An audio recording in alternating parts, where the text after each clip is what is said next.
I won't lie, I was disappointed for the first 70 minutes of that game. I thought we were pretty flat, pretty poor in most areas of the pitch, not just on the ball but physically as well. We let them dictate to us to a certain extent.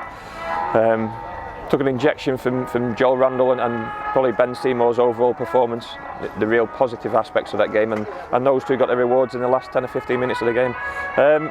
Look, this is always a difficult game because if the players are out on that pitch, they generally think they're not involved this weekend, which generally they get the picture they're not involved next week, and that's certainly not the case. We've still got 2 or 3 more games of pre-season. We had the same last season. I just want to see more from the group and more personality, certainly on that pitch for the first 70 minutes. Full credit to Taunton, they put us under pressure, but like I say, we let them dictate the game to us, and it should really have been the other way around. Because all these games are opportunities, aren't they, for the players to stake a claim if they do think they're on the outside, even if they're not. Yeah, look, every day in training is an opportunity. Every time they put an Exeter City shirt on is an opportunity. They wasn't for the lack of trying, but there's got to be something in a player's game which is their identity, which says to me, select me on a Saturday, select me in the league, because that's ultimately when it counts. And like I say, for the first 70 minutes, we were a little bit disjointed, a little bit soft in areas, and poor when we did win the ball. So, like I say, look, disappointed with that, but there's a lot more to come from this group of players. And as disjointed as we were, that was probably down to the players which were out on that pitch. Like I say, the last 10 or 15 minutes, when you're 2-0 down, you've almost got nothing to lose, and all of a sudden we had a bit of speed in our game. Like I say, I was really pleased with Ben Seymour. He was excellent all night. He never stopped. And Joel Randall showed his pace that he's got when he came on.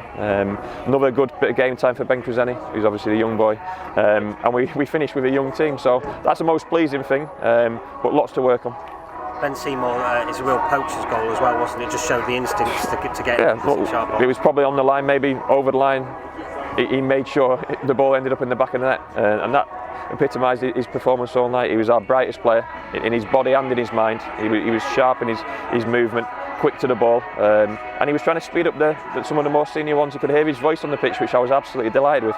But I've made a real statement in terms of not bringing in another lone centre forward, because that position's Ben's at the moment, and he's improving on a daily basis by training with us, and he scores goals. They might be the ones from 1 yard, but they're the most important ones. They're the ones we've probably struggled as a club to score over recent seasons, so he's close to it, and he'll certainly get an opportunity this season. And he kind of brings something different as well, because he's always on the shoulder of that last defender. Definitely, look, the defenders don't want to play against a stretch player, certainly one who plays on the shoulder, and one who probably does his best work in and around the 18-yard box. You know, it's a real big thing for myself, how many touches our attacking players and our centre forwards have in the 18-yard box, and generally Ben gets 1 or 2 each half, and generally he puts one away. That's why his goal scoring record's been so good over the seasons.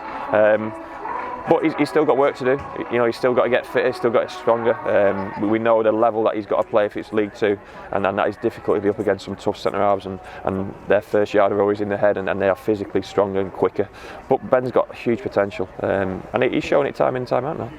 And just touching on the equaliser at the end, a good ball into the box and a powerful header. Well, attacking wise, that was our biggest threat, really, throughout the game, set pieces. I know Dan Green's done some fantastic work with our set pieces.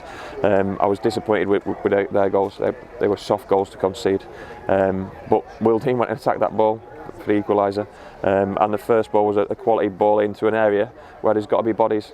We just didn't get that enough in open play. You know, our 2 best opportunities is basically a ball in the middle of the box from a set piece. Now we've got to somehow work a game around being able to do that in open play as well, because that's where the likes of Alex Fisher, and I know Ryan Bowman didn't play tonight, but Alex Fisher will do his work. I don't think Alex touched the ball in the opposition box tonight, which is something I need to work on as a manager, but he'll need to understand as a player. I need my centre forwards touching the ball in the 18-yard box.